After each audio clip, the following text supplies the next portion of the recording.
Okay. Nasaan na ba si Orly Guteza? Ha? Nasaan na ba?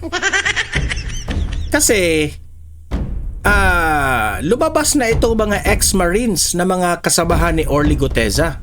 Pero hanggang ngayon, walang Orly Guteza na nagpakita. Ito, serious na question ito ha. Buhay pa ba si Orly Guteza? Hindi seryoso po ako ha, kahit nag-sound effects tayo ng patawa-tawa. Pero talagang si Orly Guteza ay hinanap na ngayon.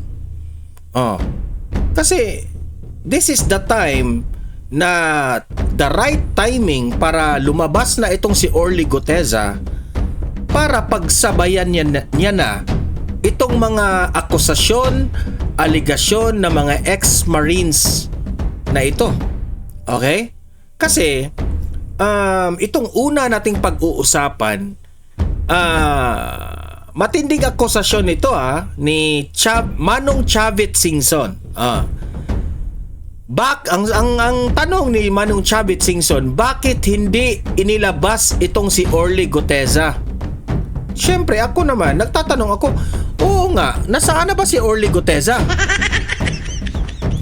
Orly Guteza, magpakita ka na kasi hinanap ka na ng taong bayan, Orly Guteza.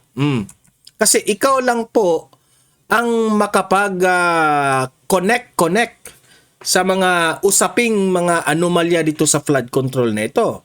Kasi po, mali-maleta po ang kasalalay dito. Maraming nakatanggap ng mga maleta. Kaya pala ang ingay-ingay nila. So, Orly Guteza, nasaan na ba si Orly Guteza?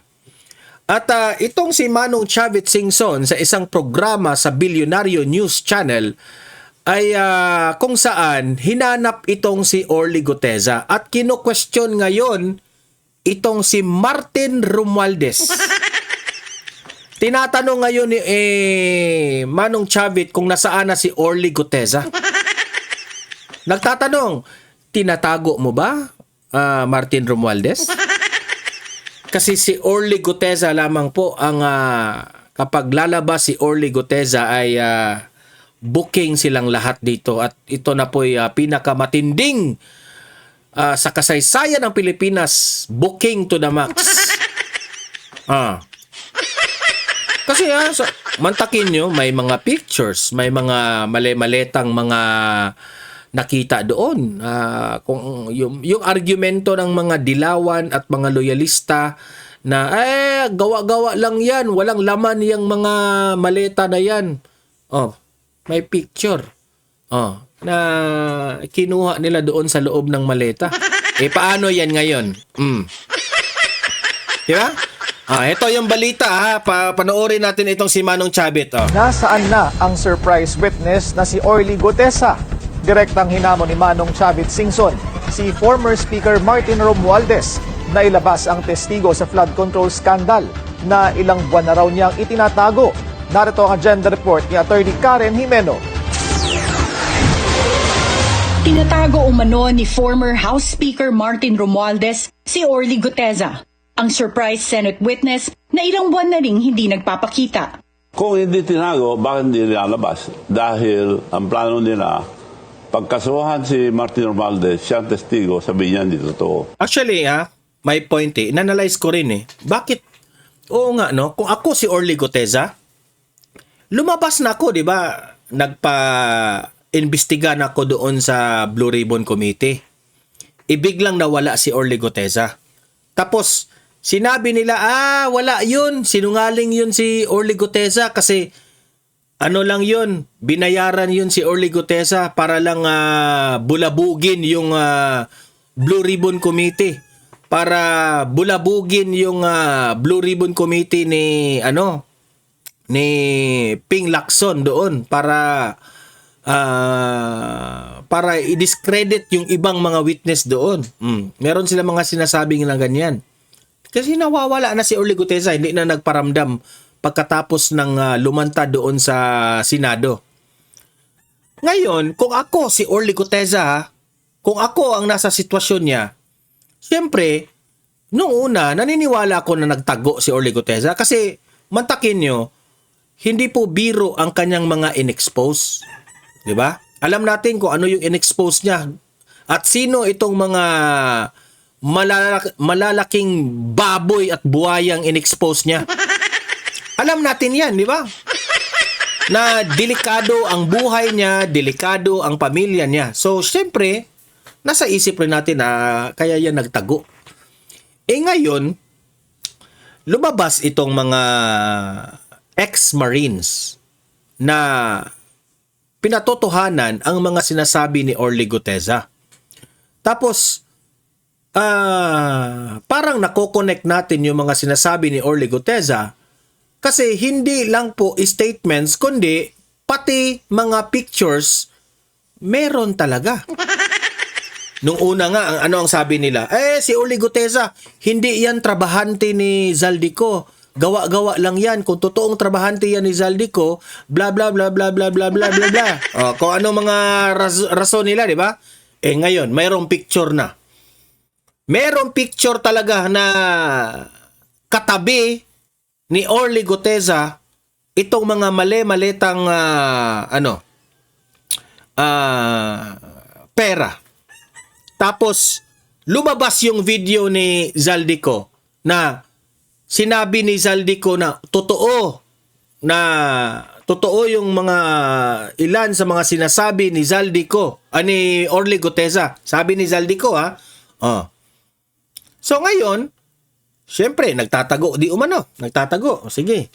Ngayong lumabas itong ex-Marines na sobrang dami na binuking na rin lahat. Kung ako si Orly Guteza, lalabas ako. Di ba? Lalabas ako. Kasi confident na ako. Kasi sasabihin mo sa sarili mo, hindi na ako mag-isa nito. At least marami na kami. Di ba? Pero ang tanong, bakit hanggang ngayon wala si Orly Guteza? Di ba? Ang tanong, buhay pa ba si Orly Guteza? Yan ang pinakamatanong, ha? Baka tatawa kayo sa aking tanong pero totoo yan. Buhay pa ba si Orly Guteza? Yan ang pinakatanong kasi hinahanap siya na ngayon ng taong bayan. So, tama itong sinabi ni Manong Chavit. Nasaan si Orly Guteza? Tapos meron pang follow-up si Manong Chavit na baka tinatago ito ni Martin Romualdez. Sana naman tinatago. Sana wag ginurgur. Kasi hanggang speculations at hanggang analysis lang tayo dito. Di ba? Ayon yan kay former Ilocos Sur Governor Luis Chavit Singson. Una nang sinabi ni Guteza sa Blue Ribbon Committee na nagpadala siya ng mali-maletang pera sa bahay ni Romualdez at resigned ako Bicol Party List Representative Zaldico. Itinanggi ito ng dating House Speaker, pero pinatotohanan ni Ko. Sa at the forefront ng billionaire Itinanggi ni Romualdez, pero yung best friend niya, pinatotohanan. Patay tayo dyan. Wala talagang lusot sila dito. News Channel, nagpapasalamat naman si Manong Chavit kay Senador Amy Marcos. Dahil ito sa isinumiting Senate resolution kung saan nananawagan ang senadora na imbestigahan ang testimonya ng mga dati umanong bagman na konektado kay Ko. Ang sinasabi, yung dalawang Marine dishonorable discharge, dapat imbestigahan nila yon para malinis ang pangalan ng presidente, hindi sinasagot lang. It's a serious accusation. So, dapat gawin ang Malacanang, imbestigahan. Nilinaw rin ni Singson na hindi niya kilala si Attorney Levy Baligon sa kabila ng usap-usapang abogado niya dati ito. Si Baligon ang kasama ng mga umano'y dating bagman na nagsabing nakipagtransaksyon daw si dating Senador Antonio Trillanes ng $2 million sa mga kinatawan ng ICC, bagay na mariing itinanggi ni Trillanes. Sa ngayon, patuloy na kumakalampag si Manong Chavit sa gobyerno na panagutin ang mga sangkot sa flood control scandal. Pinag-iisipan din ni Singson na tumakbo muli bilang senador sa 2028 elections. Pero this time talaga iniisip ko, di ako sigurado. Pero itong nangyayari sa Senado ngayon, gusto ko para Ayan, Manong Chavit, tumakbo ka. Susuportahan ka namin dito sa Donmar TV. Di ba? Lagot sila. Maraming maiinggit kay Manong Chavit. Tatakbo ka, Manong Chavit, ha? Palakpakan kay Manong Chavit. Yan. Palakpakan kay Manong Chavit. Tumakbo ka, Manong Chavit, no? At kasi bakit susuporta ako dito sa taong ito? Kasi isa ito sa mga matatapang na mga lumantad ngayon na hindi po siya takot, no? Hindi po siya takot na hinarap ito mga issues na ito ng administrasyong Marcos. 'Di ba? So, you have my support, Manong Chavit. Tukan ko ng gusto ang nangyayari sa Senado. At ang kanyang pangulong susuportahan, si VP Sara Duterte. Wow, palakpakan. Yan, maganda yan. On the record, Manong Chavit will support Vice President Inday Sara Duterte sa 2028, di ba? Alam ko naman, lalabas na naman ang pera nito para suportahan lang si VP Sara. Kasi, ewan ko lang kung basta ang ruling yan sa mga Duterte, kung tumulong kayo sa akin, kusang loob yan. Hindi ko hinihingi yan. Ha? Walang pabor-pabor yan. Kung ano-ano man kapalit. Manong Chavit, kung tutulong ka man kay VP Sara, wag kang humingi ng kapalit, no? Kasi alam ko mayaman ka na naman Manong Chavit, di ba? So itulong mo na lang ang pagtakbo kay VP Sara para sa taong bayan, di ba? Di ba? Palakpakan.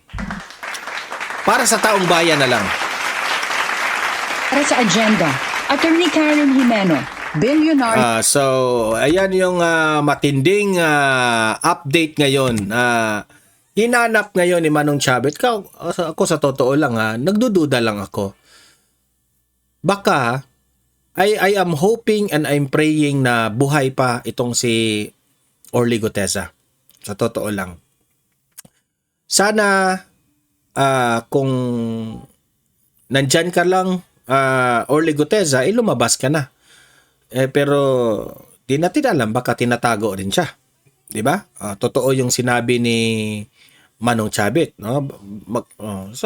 Kay Manong Chavit lang nagsabi niyan, di ba? Tayo naman ay nag-react lamang, okay? So ngayon, sila dito mo talaga masasabi na gaano ka bias itong administrasyong ito. Kasi noong time na itong si Orly Gutesa ay lumantad, wala silang ginawa na investigasyon. Wala silang ginawang investigasyon. Pero ngayon na lumantad itong mga ex-Marines, ay gusto na nilang imbestigahan itong mga ex-Marines. Sana naman, sana, hindi kayo bias. Kasi alam ko naman, ang NBI, hawak yan ni BBM. Kapag hawak yan ni BBM, yung investigasyon na yan sa mga ex-Marines na yan, hindi na ako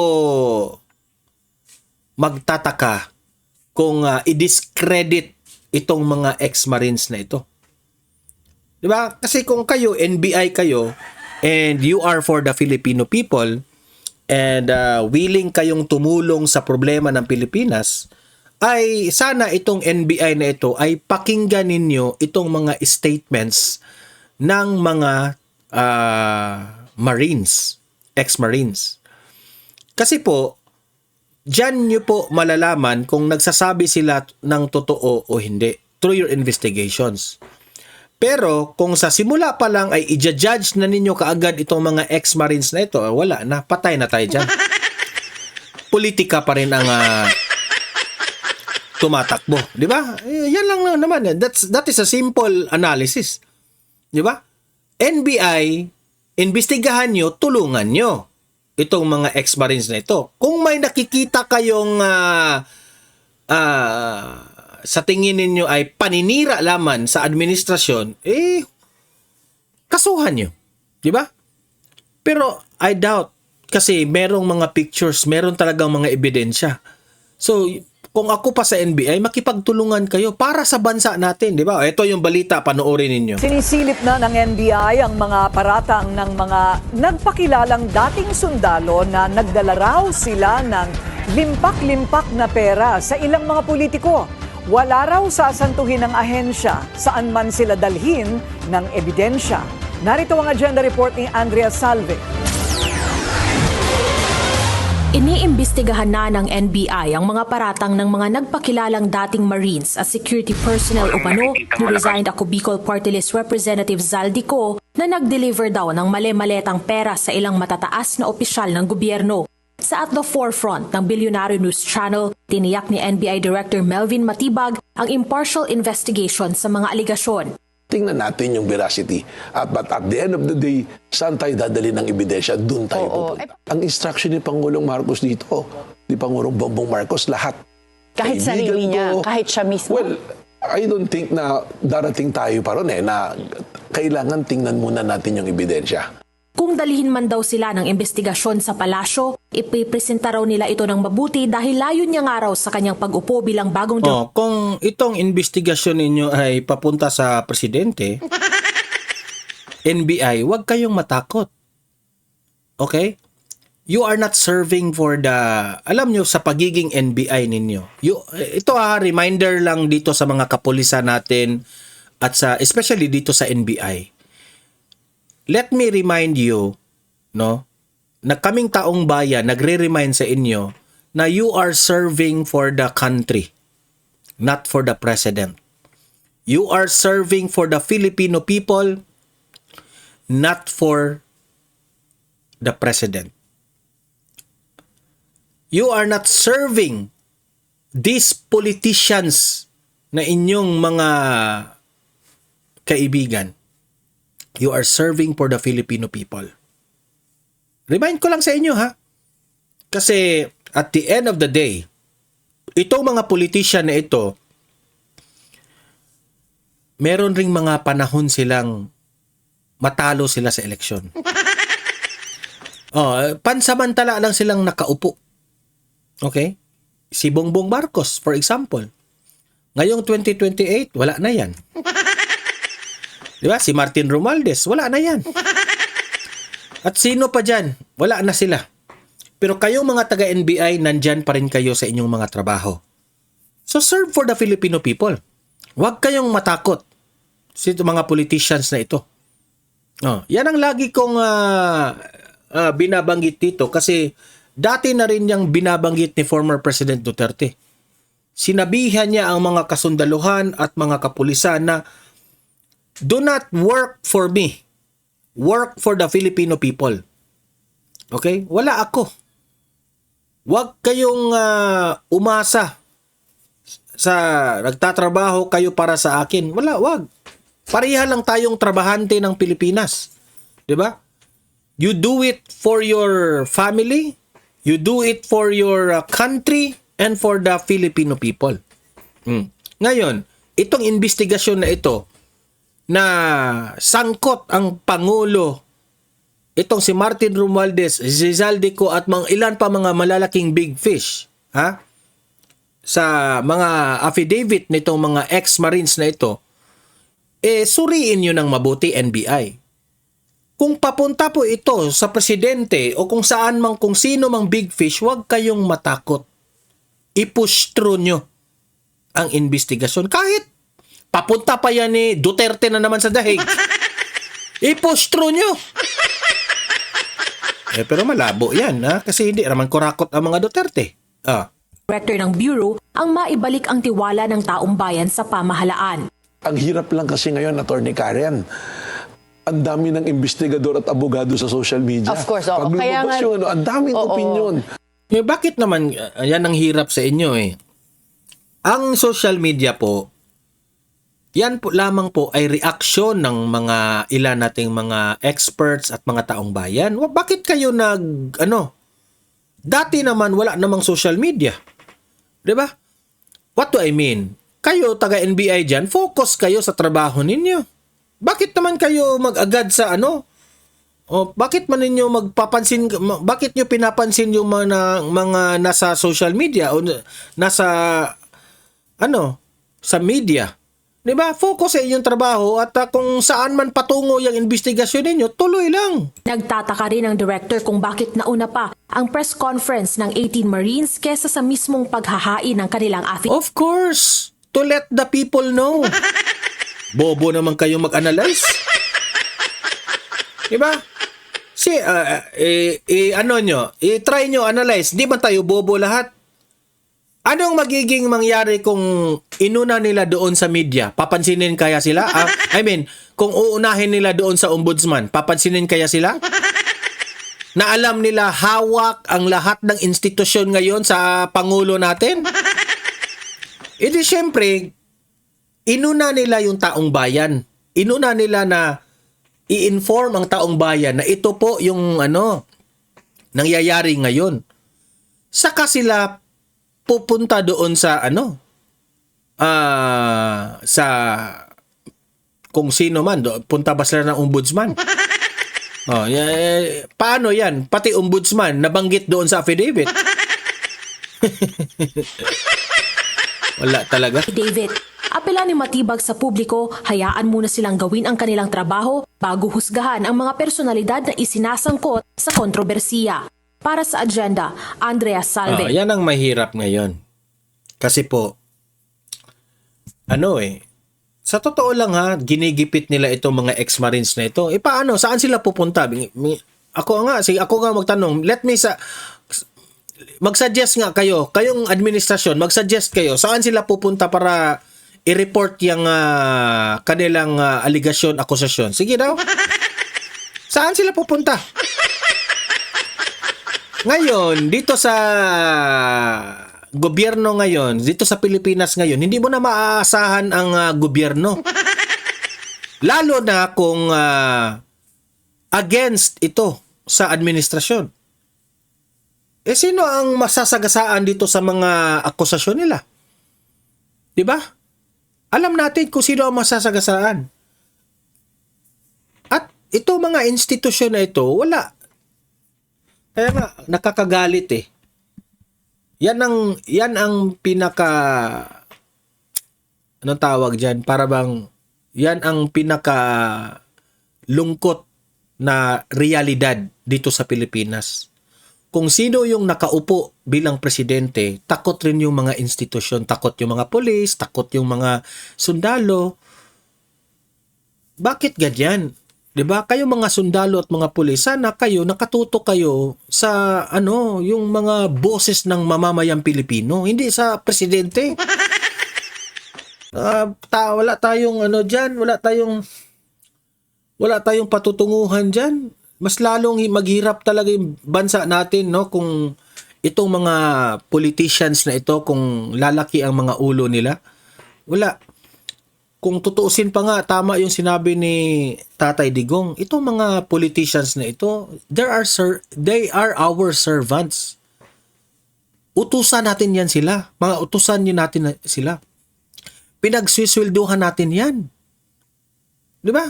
Bakit naman tayo, parang natatakot sa kanila? Di ba? Yan ang hirap sa atin kung gumagawa sila ng kabalastugan. Wala na lang tayong gagawin kasi they are in position, they are in power. Di ba? Ay, nako. Yan ang hirap, yan ang realidad sa atin eh. Kaya hindi tayo aasenso kasi we are being controlled by the oligarchs and also these mga corrupt politicians. Hinahayaan lang natin sila eh. Na instead na ang mga sisita dito sa mga corrupt na mga politicians na ito ay ito NBI, ombudsman, itong mga, di ba, mga army, ito sana yung magko-correct dito sa mga parang baliktad eh, parang kayo pa yung kinokontrol, kayo yung imagine that one, marami ang pulis, marami ang sundalo, pero parang nakokontrol sila sa mga politicians. Yan ang hirap. Huwag tayong magpapakontrol, di ba? Kung matino yung leader, di natin? Suportahan ninyo. Pero kung may issue na sa corruption, Dapat pa ba ninyong ano? Dapat pa ba ninyong ano kayo? Hindi ko man ibig sabihin, what I mean is due process, ha? Oh. Kung ayaw ninyo nang suportahan ang Pangulo, kagaya nito na may kaso, itong mga NBI, imbestigahan nyo.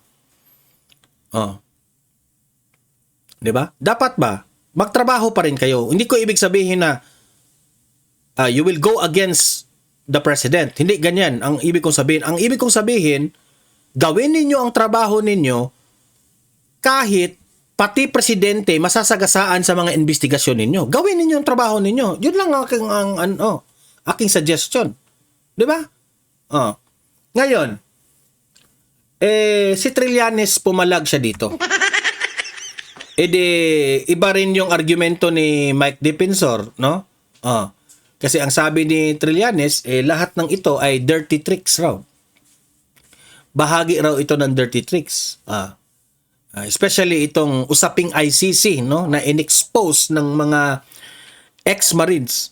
Ito yung balita. Nagbabatuhan naman ng akusasyon si former Senator Sonny Trillanes at dating Congressman Mike Defensor. Tingin ni Trillanes, si Defensor ang nasa likod ng mga dati umanong Marines. Pero ang hamon ng dating kongresista, maglabas ng pruweba. Narito ang agenda report ni Hannah T. Tinamon ni dating Congressman Mike Defensor si former Senator Sonny Trillanes na maglabas ng ebidensya kasunod ng claim nito na may lead daw na nakuha ang kampo ng dating senador na posibleng isa siya sa may pakana ng naging presscon ng mga umano'y dating Marino. Doon inilantad ang di umano'y cash deliveries patungkol sa kaso ni dating Pangulong Rodrigo Duterte sa ICC. Sila raw ay nooy mga bata ni resigned Congressman Zaldico. Na-trace namin itong si Mike Defensor kung na yung isang kotse na ginamit ng mga nag-presscon ay nakaregister sa kanyang pamilya. Tapos meron pa kaming ibang kinukuhang leads. Para kay Trillanes, isa ito sa dirty tricks para sa mistrial ng Crimes Against Humanity case ni FPRRD na ngayoy nasa kalagitnaan ng confirmation of charges hearings. Sa dinami-rami raw kasing araw, dinidiscredit ni Trillanes na ang nasa likod nito si Mike Defensor ba? Paano ngayon kung si Mike Defensor? Ibig bang sabihin lahat ng ito ay hindi totoo?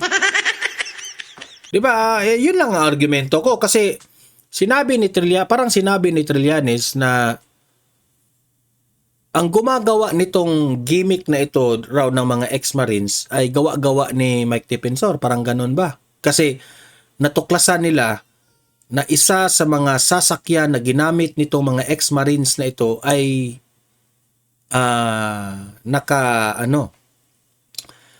naka-register sa pamilyang Mike Defensor. Nga ang tanong ko, kahit naka-register pa yan yung mga sasakyan nito sa pamilyang Duterte, walang connection. Ang importante, merong picture, merong evidence na merong maletang hinahatid. Di ba? Ang argumento ni Trillanes, mababaw. Walang connection yan. Kahit ano mo pa, i-connect mo pa kung kahit saang i-connect mo yan. I-connect mo yan dito kay BP Sara. Walang pakialam ang taong bayan dyan. Ang pakialam namin, ano yung nasa picture. Malaking ebidensya yan. Kasi may video yan, no? In-screenshot lang yung video recording. Ipaliwanag nyo. Kasi may mabigat na ebidensya. Tapos sangkot yung pangalan mo, Trillanes, dito. Ipaliwanag mo ang sarili mo, Trillanes. Hindi ang usapin dito na kung anong sasakyang ginamit nila. At kaninong sasakyan yan nakalink yung mga sasakyan nila. Hindi yan ang interest ng taong bayan. Ang interest ng taong bayan, totoo ba na ikaw, isa ka sa tumulong sa ICC? Totoo bang merong natanggap ang ICC na mga dolyares? Yan ang inyong sasagutin. questionable ang timing ng presscon Nabisperas din ng EDSA People Power Kina-question yung timing ng press con. Hindi na namin questionin yan. Kahit mahal na araw nyo pa ipalabas yan. Anong gustong araw nyo ipalabas yung press con na yan? Ang importante, ebidensya. Klarong-klaro yung ebidensya na may maleta, may eroplano, may helicopter, may pera sa loob ng maleta. O ano pa bang gusto nyo? Tapos questionin nyo kung timing. What's the point? Gago rin itong si Trillanes. anniversary isinagawa. Sa isang text message naman sa BNC, sinabi ni Defensor na kailangang ipakita ang pruweba ni Trillanes tungkol sa kotseng registered daw sa kanya. Naghahanda ngayong magsampa ng cyber libel complaint si Trillanes laban kay Defensor sa mga umano'y marino at kay Attorney Levito Baligo. Ay, wag kang matakot, Mike Defensor. Kahit barangay tanod, walang posisyon yan.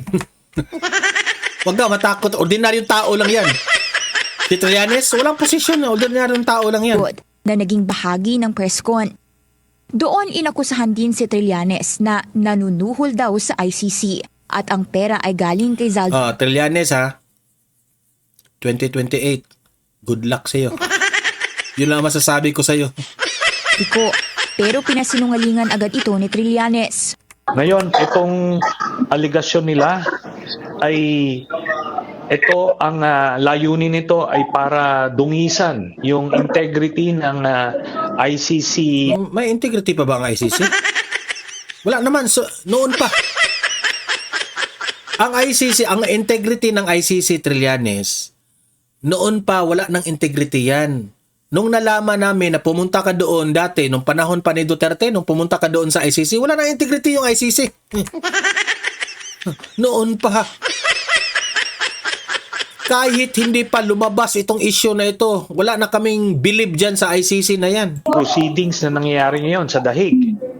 Ayun ang layunin nila para magkaroon ng duda sa proceedings. Hindi pa muna nagne-name drop si Trillanes pero anya, tingin niya ay may nagpondo ng nasabing presscon. Sagot naman ni Defensor sa nakaambang na cyber libel complaint, hindi naman daw siya ang nagsiwalat ng mga impormasyon sa presscon. At maganda raw kung haharap sa imbestigasyon ang mga umano'y dating marino para magkalinawan. Handa raw silang humarap kahit saan. Handa rin daw si Defensor humarap sakaling imbitahan siya para sa isang Senate investigation. Una nang sinabi ni Senate President Pro Tempore Ping Lacson na iniimbestigahan niya ngayon ang credibility at impormasyong inilantad ng mga umano'y dating marino. Mahalaga raw ito bago isalang sa isang posibleng Senate probe. Sa ngayon, wala pang tugon si Trillanes sa BNC patungkol sa hamon ni Defensor. Para sa agenda, Hannah Tia. So, may naniniwala pa ba kay Trillanes? Yun ang argumento ko. May naniniwala pa ba kay Trillanes? Ay, ewan ko na lang. Noong panahon pa na presidente si Duterte, wala nang naniniwala dito. Wala na naniniwala dyan. Diba? Ito pa yung pautot nila. Ang administrasyong Marcos, ito na, lumabas na ang tunay na kulay. Ang sabi ng administrasyong Marcos, ang pinakamalakas na magiging kalaban ni VP Sara sa 2028 ay si Leni Robredo raw. Ang tanong, papayag ba si Leni Robredo? Hindi nyo nga pa na-confirm. Kasi sa isang interview ni Leni Robredo, ni-reject si Marcos. Di ba? Ano sabi niya? Walang pag-asa na makipag-tandem siya sa mga Marcos. Yan ang sabi ni Leni Robredo. Bakit kayo nagpaparinig na ano yun? Si Leni Robredo ang pinakamalakas. Oo, siya yung pinakamalakas. Pero kung maglaban-laban sila, iniduro pa rin yan. Iniduro pa rin yan si Robredo. Di ba? Wag na tayong magpaligoy-ligoy pa. Makikita naman natin yan sa mga videos. Yung mga videos ni BP Sara na halos maiyak yung taong bayan, makita lang nila si BP Sara. Di ba? I have nothing against Leni Robredo ha, pero talagang tatalunin si Leni Robredo. Yan ang katotohanan. Ito yung balita. Panoorin ninyo. Walang nakikita malakas na kandidato ang administrasyon. So, maaaring maganap ito outside the administration. At ang pinakamalapit ay ang mga dilawan na pinklawan ng mga political leaders. Si Naga City Mayor Leni Robredo ang maaaring Ayan nakatabi silang dalawa. Kulang na lang sabihin ni Leni Robredo, sinungaling. Sinungaling. nakikitaan ng potensyal ni Pangulong Ferdinand Marcos Jr. na maging malakas na pantapat kay Vice President Sara Duterte sa 2028 presidential elections. Ayon sa political analyst na si Professor Dennis Coronacion, marahil dahil wala pa sa mga kaalyado ng administrasyon ang may malaki ang tsansang tumalo sa vice-presidente, kaya naghahanap si PBBM ng mga maaaring alternatibong kandidato na kanyang susuportahan. Sa katunayan, maaaring nagkaroon na ng initial na pag-uusap ang dalawa nang bumisita ang Pangulo. Walang initial na pag-uusapan. Nakatutok yung media nung pumunta si BBM dyan sa Naga. Walang pinag-usapan. Ito namang media.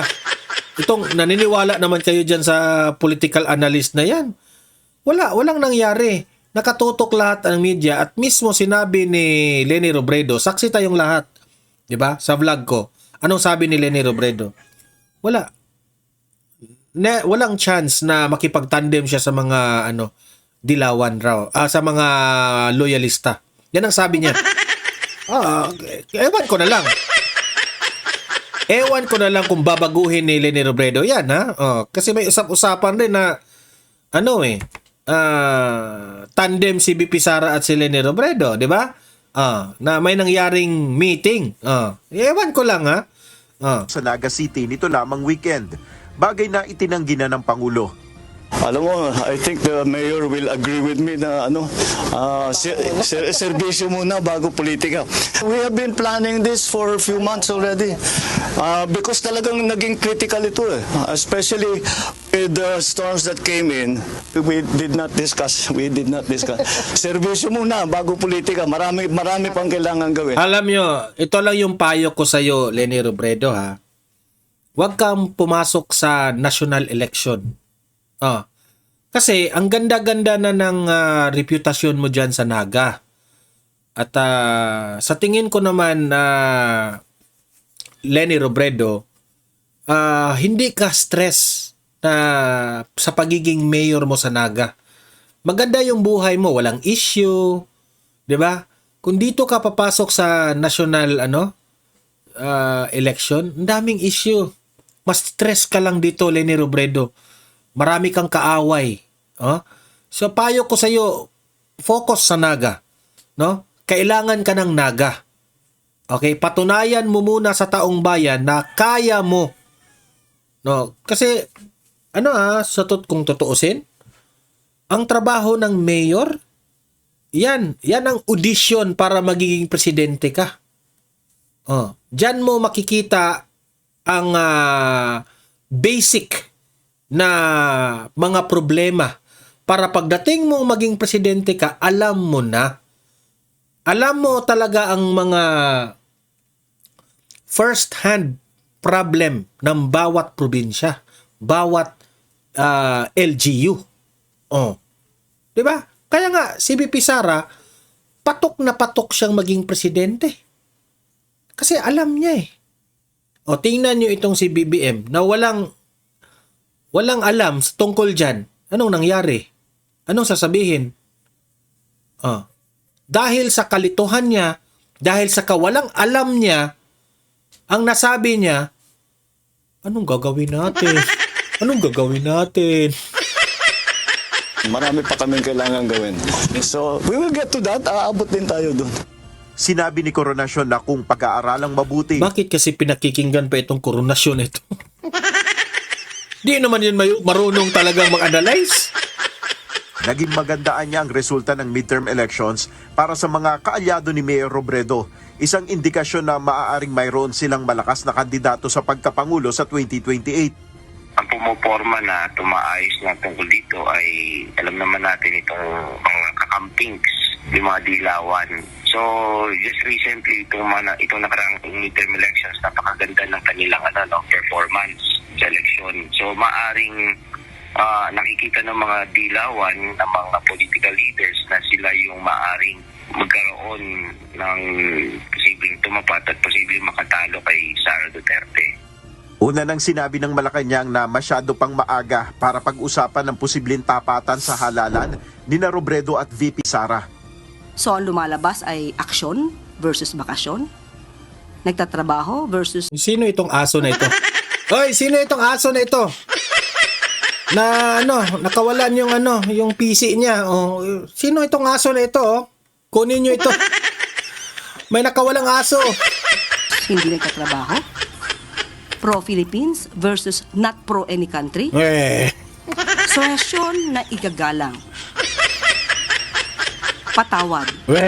Pero hindi napapanahon. Sa gitna ng mga matutunog na mga pangalan ng mga kilalang politiko. Ay nako, wala talaga. Kung si Castro lang talaga ang pakikinggan mo, para kang nakikinig na asong nakawala. Wala. Ito. Dito ang tanong ko. Itong balita nito, si Senator Amy Marcos raw, walang security personnel na naka-assign. Kasi obligasyon raw ng members of the security na itong mga pamilya ng pamilya sa presidente dapat may naka-assign na kabantay. Yung mga ilan na mga kapatid ni Bongbong Marcos, merong security. Pero bakit si Senator Amy wala? Yan ang tanong. Galit ba si BBM? Kaya inutusan niya na wag nyong lagyang security yan si Amy Marcos. Yung aking kapatid kasi galit ako dyan. Yun ba? Nagtatanong na tayo kung yun ba ang nangyari? Or sinabi ni Senator Amy na I don't want the security galing sa PSG. Kasi baka may spy. Posible yan ayaw ni Senator Amy ng security kasi itong mga security na ito yung tatawag. Boss, nag-meeting sila dito. Pwede yan eh. Pwede yan. Kasi alam na naman natin na itong mga security na ito galing rin ito sa sa utos ng presidente. So ayaw ni Senator Amy. Ayaw niya na sinusundan siya ng mga yung mga security na yan kasi hindi mo malalaman ang loyalty ng security na yan. Diba?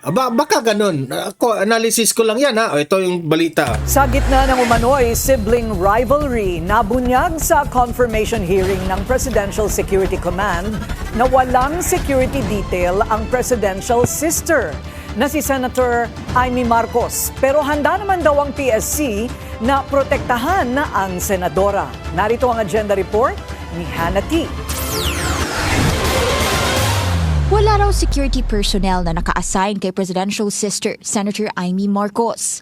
Yan ang lumitaw sa confirmation hearing ng Commission on Appointments sa Presidential Security Command o PSC, ang military unit na nakatoka sa pagprotekta sa immediate family ng Pangulo. Mandato nilang isecure ang first family, kabilang ang mga kapatid ni PBBM. Nang isa lang si PSC Commander Rear Admiral Androval Abayon at tanungin patungkol sa President's siblings. Anya, 3 months mula nang maupo sa pwesto, natuklasan niyang may nakasecure na team kay Irene Marcos Araneta, ang bunso sa magkakapatid. Pero wala raw sa senadora. And when I checked all the personnel assigned, nakita ko po that there was no personnel assigned to our chair. What do you intend to do about it now that you're the head of the PSG?